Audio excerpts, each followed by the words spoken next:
प्रहलाद ने भक्ति की, मारे खाई है। मीरा ने भक्ति की, मारे खाई है।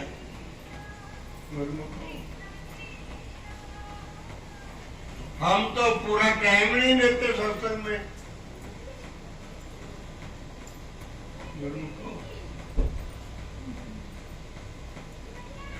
सवेरे भी सत्संग में सुनाया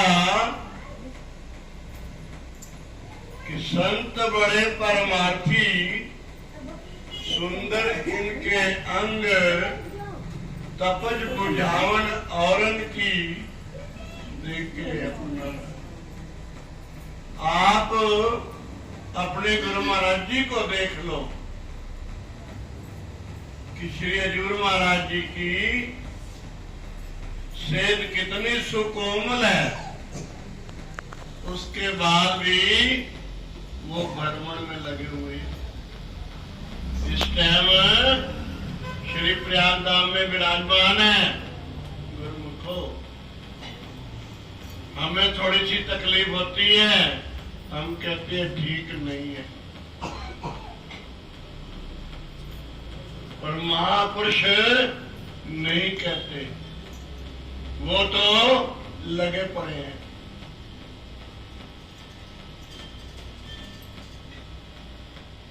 तो इसीलिए सवेरे बताया कि एक राजा शिवी हुए हैं, उनका संसार में बहुत नाम फैल चुका था। सब कहते थे ये राजा बहुत परोपकारी है।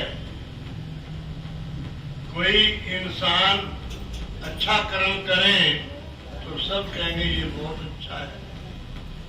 अगर कोई काम गलत करे तो ये थोड़ी कि उसको भी कह देंगे ये अच्छा है, कहेंगे ये बहुत गलत है, इसके पास नहीं बैठना, इसके साथ व्यवहार नहीं करना, इसके पास नहीं जाना। और जो अच्छा इंसान होता है कहते हैं बेखट के। अब राजा का बड़ा नाम हुआ तो इंद्र देवता ने और अग्नि ने आपस में सलाह करी कि परखना भी चाहिए। इसको परखते हैं कि वाकई ये सच में इसका नाम है या झूठ में है। अब इंद्र देवता जो है उन्हें कबूतर का रूप धारण किया और जो अग्नि है उसने बाज का रूप बनाया। अब दोनों जो है उसके राज्य में आ रहे हैं। कबूतर आगे आगे है, बाज पीछे पीछे है। अब कबूतर उड़ता हुआ आ रहा है, राजा शिवी की गोद में आके बैठ गया और राजा को कहने लगा कि मुझे बचाओ, मुझे बचाओ। राजा कहने लगा क्या बात है कि मेरे पीछे बाज लगा हुआ है, मुझे खा जाएगा। तो शिवी ने कहा अब घबराने की लोड़ नहीं है। दो चार चोर थे, पुलिस उनके पीछे लगी हुई थी। वो चोर जो है कबीर के आश्रम में आ गए कि बचाओ, हमारे को बचाओ, हमारे को बचाओ। उन्होंने कबीर जी ने अपने बच्चों के साथ ही सुला दिया और चदर डाल दी।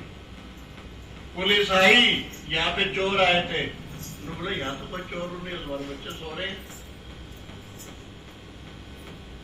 पुलिस वापिस चली गई। अब वो उठे, उन्होंने कहा कि भाई अब तो तुम बंद हो जाते,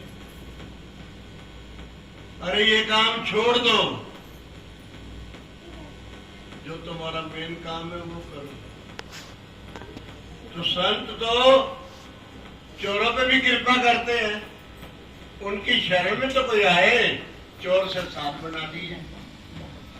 अब राजा ने कहा कबूतर को